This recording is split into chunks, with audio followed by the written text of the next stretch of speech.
Returning to sexual intimacy after an affair is often an intense and emotionally charged experience. Just thinking about re-engaging sexually after the revelation of an affair can fill both partners with anticipation and longing, or fear and anxiety, and usually it's a little bit of all of that, and sometimes dread is even thrown in there. One thing is for sure, we have to spend some time looking deep within ourselves and face our fears and our anxiety and our shame, albeit gently, but we have to do it directly. At the beginning of this journey, many people think it's an impossibility to heal from the psychic wounds of infidelity. But we know that the physical body can heal. Imagine that your emotional body can heal too, because it can. But you need to be patient with yourself and with your spouse. We put these really high expectations on ourselves and each other to have perfect sex. I'm not even sure what perfect sex is, but the pressure just makes things worse. You know, Rick says it's about progress, not perfection, and practice makes progress. Please understand, it's about the small things done well, not perfect, but well and often. It's not all or nothing. It might be that it is simply about physical touch, non-sexual and sexual. It's not about comparing yourself to the affair partner. And it's not about being someone for your mate that you're just not. I've never seen that work out well in the long run. Please remember that many of you are not trying to go back to what you once had, but to co-create something new, build a new life, a new relationship, build something better together. And it can happen. I see it all the time. When couples use possibly the worst thing that ever happened to them and allow it to transform them individually and as a couple into something better than that's ever been. The recovery journey after discovery or disclosure of an affair is a time of concurrent challenges. You know, the world keeps spinning with its day-to-day demands that require us to live as high-functioning adults. All the while, we are trying to keep our heads above water in what amounts to one of the most hurtful and challenging times that a couple could ever go through. And there's not just one right way to resume sexual intimacy after an affair, but there are several mistakes that couples can make along the way. And unfortunately, most of you won't be able to process and heal everything before engaging sexually, because we don't always know what the triggers and reminders are going to be. There will be a lot of thoughts and feelings and questions. And the decision when to resume sexual intimacy involves some conscious thinking and some purposeful action, as well as listening to your own intuition. And I want to offer just a few ideas that will hopefully assist you on your way to restoring sexual intimacy as well as your own sexual wholeness. The decision when to resume sexual intimacy after an affair is a deeply personal choice, and neither partner should ever feel pressured to resume sex before they know their heart, their mind, and their body are ready. We often encourage couples to take a 90-day break from having sex to reestablish an emotional connection first. And after disclosure of an affair or sexual addiction, one of the most critical things for partners to experience is empathy. I can't stress that enough. And it's obvious that the betrayed spouse needs empathy and compassion, but it may be surprising to a few that the unfaithful spouse needs some as well. But both partners are most likely on an emotional roller coaster, and both need acknowledgement of what they're going through. One of the most common problems for most couples is our mind. It's the flashbacks, it's the intrusive thoughts, it's the images, whether real or perceived, especially for the betrayed spouse during the early stages of reintroducing sex. It may help to stay connected to each other through eyes open and looking at each other while you're being sexual. Looking into each other's eyes lets you know that they are present with you, and it can help you stay present with them.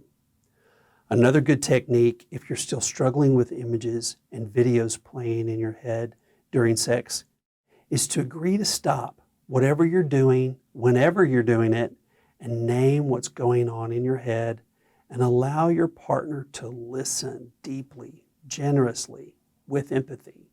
It's not a good idea to white knuckle it or muscle your way through those intrusive thoughts during the sexual embrace. It's just not a good idea. Also, working with a counselor trained in EMDR on these intrusive thoughts can be very helpful. Perhaps one of the biggest roadblocks to rekindling desire is resentments. You need to find a way to work through them. Look at the cost of why you're holding on to them. How does holding on to these resentments benefit you? Do they make you feel strong or like you have the upper hand? Are you afraid of conflict? Be aware also that resentments come in many forms: anger, bitterness, withdrawal, depression, irritability. And there are also physical costs as well: heart disease, high blood pressure, stroke, compromised immune system. Please hear me. I'm not saying that if you struggle with any of those physical symptoms, resentments may not be the cause, but they certainly can contribute to them. It goes without saying, but you never know, both partners should be checked for STIs, and if necessary, meet with your therapist to process your response. Those tests are easy. I know they're embarrassing, but I kind of view them as low-hanging fruit because I know it's in the back of the mind for most people. So go get tested. Most of the time it's going to be clear and it's going to be fine, and you can check that off the box and move on and not have to worry about it. Also, pay attention to how your body, as well as your spouse's, reacts to shame and fear, anxiety, and stress. The body can also feel numb and the senses get dulled, and many times this is a sign of trauma that's getting stirred up from the past, as well as the trauma from the betrayal. And it can be felt by either one or both of the partners. And just a side note, I want to put a plug in for meditation. I think this is a place where it is so important. If you don't have a meditation practice, I suggest that you try it. Simply start, and start very simply. What I tell people is to find a comfortable place to sit, close your eyes, and just focus on your breath for 3 minutes.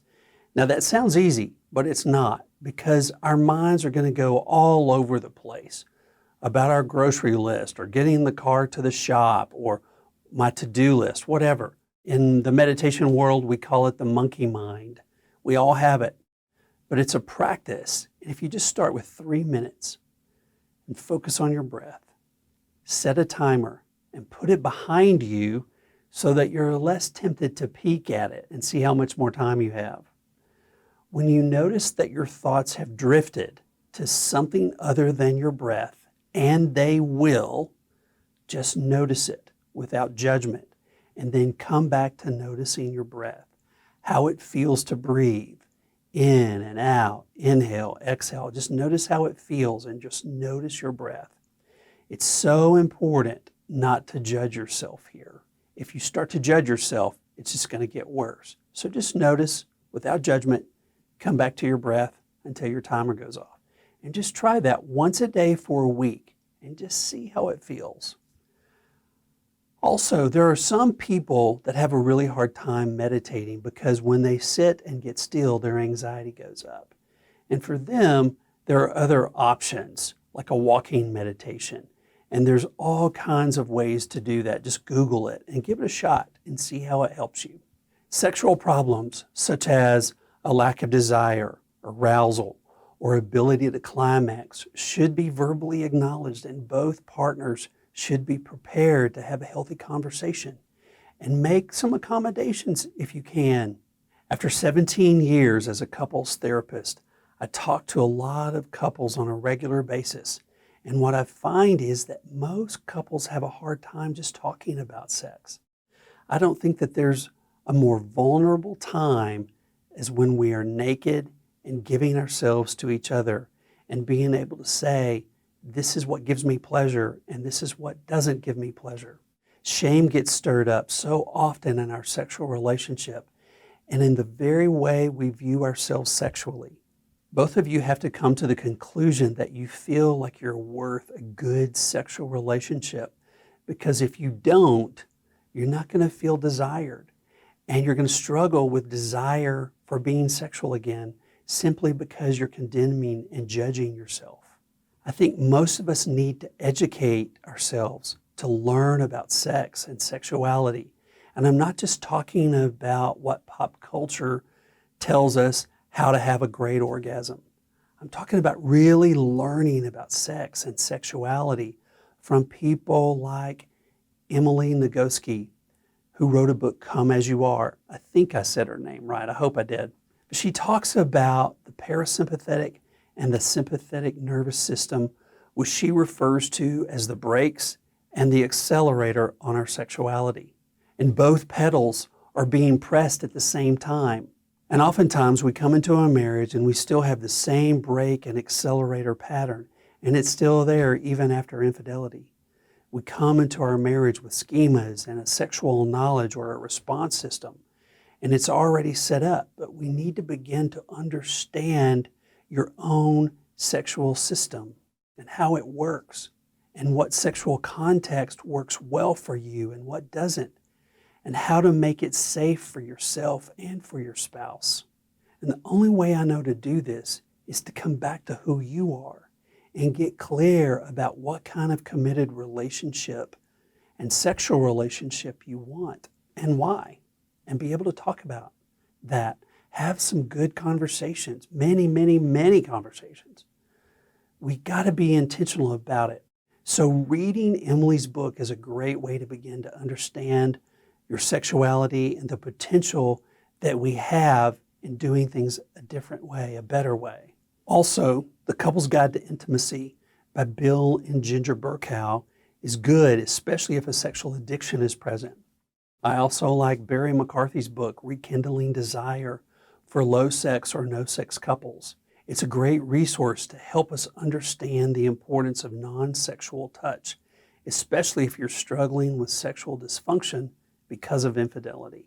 The problems that many of us had or faced with the sexual part of our relationship didn't just go away. I strongly encourage you to get professional help where you can address the issues in an environment where both of you feel safe. It is hard to have pleasure if we don't feel safe. It is hard to have pleasure and desire if we don't feel safe. I believe it's really up to us individually to heal our own sexuality. Your spouse can't fix it or heal it for you. I tell people all the time that we are responsible for our own pleasure, and you must quit taking responsibility for your spouse's pleasure. It's not to say that you don't care about their pleasure. We are here to give ourselves to our mate for their pleasure, but that you're there to love each other as well and really enjoy each other and have some fun. I don't really want you to come back together in the same old way. My hope is that you find a new way, a better way, because really and truly, after going through this crisis, please use this as a catalyst to grow and to heal. If you're struggling with where to go next in your journey to health and healing, and you're the betrayed spouse, I'd encourage you to check out the Harboring Hope course at the Affair Recovery website. It's a 13-week course designed by John and Leslie. It can help you discover what you need to heal and help you find hope as you restore your confidence. You can find all the details at the Affair Recovery website under the Programs tab, so please go check it out.